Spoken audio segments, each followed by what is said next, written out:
So my name is Kathryn I'm a third-year agronomy student at the University of Saskatchewan. And last May, I was given the opportunity to travel to Nicaragua with Canadian Food Grains Bank. So that was especially exciting for me because we got to visit farms in another part of the world. So I got to see a different way of farming, so that was really special to me. So first I'll talk a little bit about the Canadian Food Grains Bank and then a little bit about my time in Nicaragua.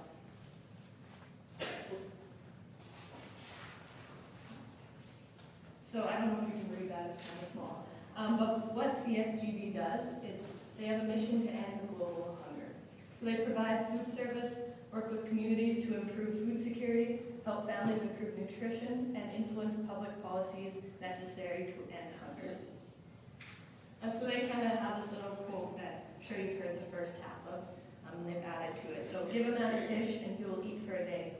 Teach a man to fish and he will eat for a lifetime. Teach a woman to fish and the whole family will benefit. But what if the pond is polluted?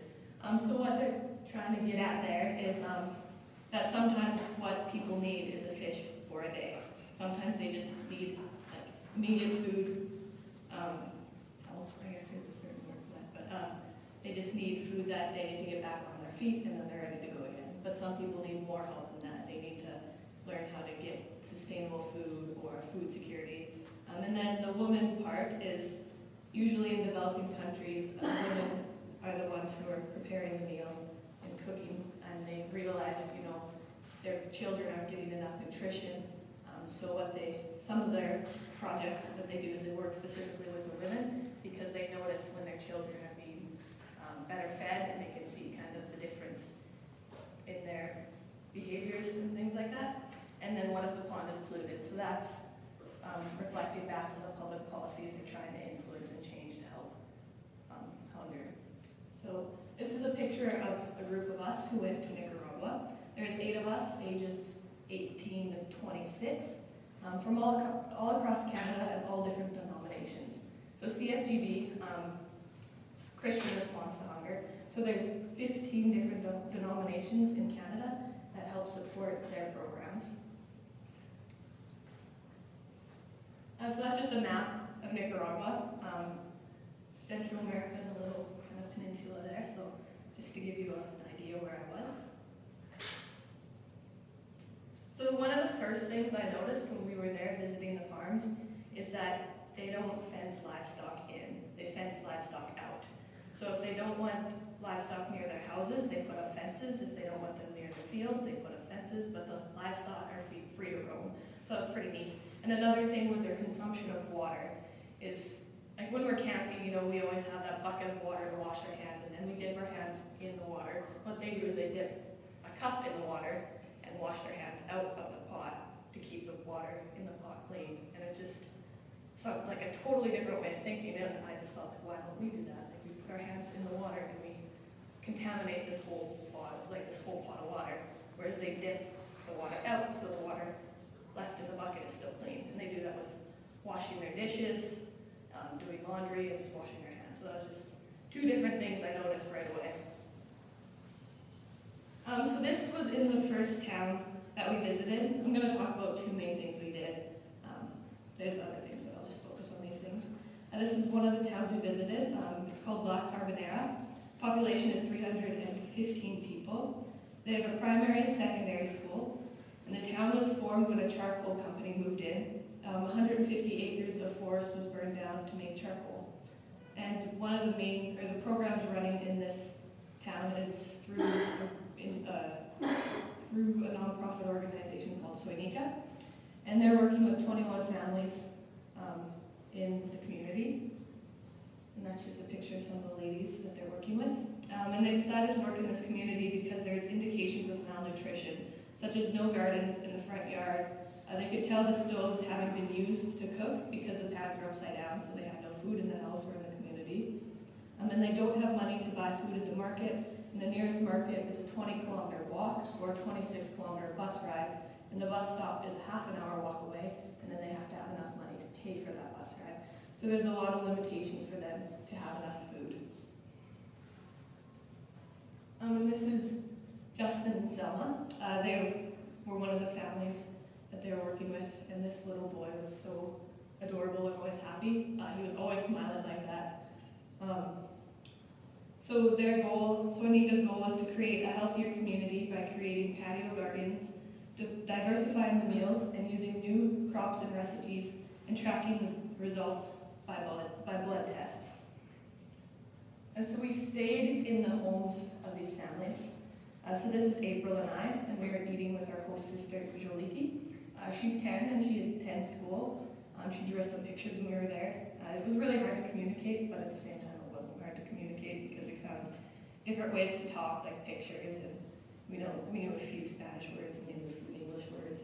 A lot of charades was happening. So that was a typical meal: rice and beans, tortillas. And that's April and I attempting to make tortillas. It was more of enjoyment for the locals, I guess, because we looked pretty ridiculous trying to make tortillas. It's quite an art, and we didn't master it in 2 weeks, but we tried our hardest. And this is our host mom, Norma. She has 2 kids at home, and she lives on a quarter Montana, which is about a half an acre. And she's learning to grow fruit trees and vegetables in her yard, just to have a healthier diet. So that's one of the things that this program Soinico was doing, was giving them seeds to plant their own vegetables and fruit in their yards. And while in La Carbonera, we cooked with the women of the households. So that's just one of the largest kitchens that was there. And again, a meal. And we made mango jam and also these vegetable patties. The next slide. Okay. So that was really fun. But again, they have an art to their cooking, and it was really hard to match them because they cook every day all the time. And they'd be cutting up vegetables in like 5 minutes, and we'd be taking 20 minutes. But it was pretty fun. These are some of the kids of the village, and they do have an elementary school, like I said, and a secondary school. And there's also a literacy school run out of one of the homes for the adults of the community who've never learned to read or write. And that's just us playing with the kids.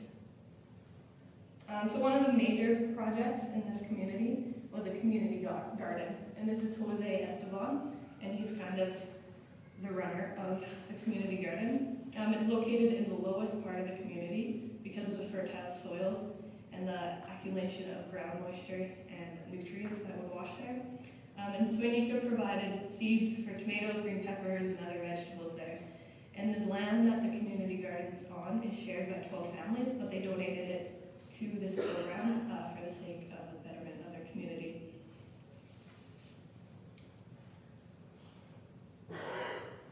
So another thing they're trying to do is reclaim the soil. They kind of realize that, they kind of live in a desert a little bit. They have dry seasons, wet seasons. The soil's been kind of used and abused. So what they're trying to do is reincorporate organic matter and manure back into the soil to better their crops. So one of the first signs of a better soil is earthworms, and they've been finding them popping up everywhere, so they're really excited about that. Another thing they do is compost. So we had to dig a 1 meter wide, 1 meter deep hole in the hardest ground I've ever had to shovel. Like, it was ridiculous. There was 8 of us, plus our bus driver, 2 interpreters, and then other people from the community, and it probably took us a good 2 hours to dig this hole. And it was, absolutely ridiculous. But what they do is they fill this hole up with water, bark, cow manure, leaves, cornstalk, and ashes, and they cover it up, and they leave it for 3 months to decompose, and then they use it as fertilizers in their gardens. So it's just another picture of the hole there. And we also transplanted a natural fence, I guess is what you would call it. So you can kind of see in that top picture, the fence line, and then looking down is where that community garden was. So it wasn't like a ravine kind of. So again, like I said, they keep livestock out of the gardens instead of fencing livestock in. So we helped move these natural plants that were growing there. They were cactuses, but they were like cactus. So they did have a fence to keep the cows out, but the chickens could still get through, and the goats. So we transplanted these prickly cactus to keep the livestock out. So that's the fence. I believe it was 50 meters long that we got done that day, so it was quite an accomplishment. It felt really great to do that. And that's just the community and us working together. So we didn't just work. It was really hot out, so they told us that there was this river nearby that we should go swim in. So we jumped in the back of these pickup trucks that we had for getting to and from the community. There's no roads in the community. What it is a river, but in the dry season, there are roads. But there is this main river that is actually the border between Nicaragua and Honduras. It's called the Rio Coco, and Coco has the chocolate, and we're like, oh, it sounds nice. And then we went and saw the river, and it's brown. The brown river. I think in the next picture maybe you can see that better. Yeah, in the back there. But it was really refreshing, and it was really great after a hard day's work. But and Jose Esteban, the guy who runs the community garden, he's always working. So he was fishing when we were all swimming. He was fishing and trying to get more food for his family. So that was he's just that kind of guy, kind of an entrepreneur a little bit. But yeah. So the second place we stayed in was a place called San Francisco, and it's a community built in the mountains, like in the mountains. Their houses were only as close as they could get because of all the flatland that was available, or the limit of flatland that was available. So there was a group of 4 of us that stayed there out of the 8, and our houses where we stayed at were a kilometer apart, uphill, because that's just how far apart the houses were. So San Francisco is about 200 people, and again, the rivers are roads in the dry season, but besides that, they kind of have to cross rivers to get in and out of the community. And so the program there was called Adenoch, and it stands for something in Spanish about agriculture, and the English translation we never got, but we just called it Adenoch. And they were focused on reclaiming the soil and relying on organic matter instead of pesticides and fertilizers. And that's mostly because the commercial chemicals that were used are applied at higher risks than at Canada. For once, they don't have the safety regulations that we do. They're applied with backpacks, and they usually don't have safety equipment. So, any kind of chemical they're spraying on the land that may be safe for us in Canada because we have the safety precautions and we have tractors that kind of keep us away from the chemicals. They're face to face with it as they're spraying on the field. So some of them were noticing like respiratory issues. So they were trying to use organic matter as much as they could instead of chemicals. So our host family were the Hernandezes, and the mother of the family, her and her siblings all share the land, and they have about 100 manzanas, which is about 200 acres between 14 families. And her children all help farm. One is planning to take over the farm when his father retires, and one is at university for being a math teacher, and the other works for this program at Anoch as an agronomist. So they were kind of a more well-off family, and we could tell because they had electricity in their house.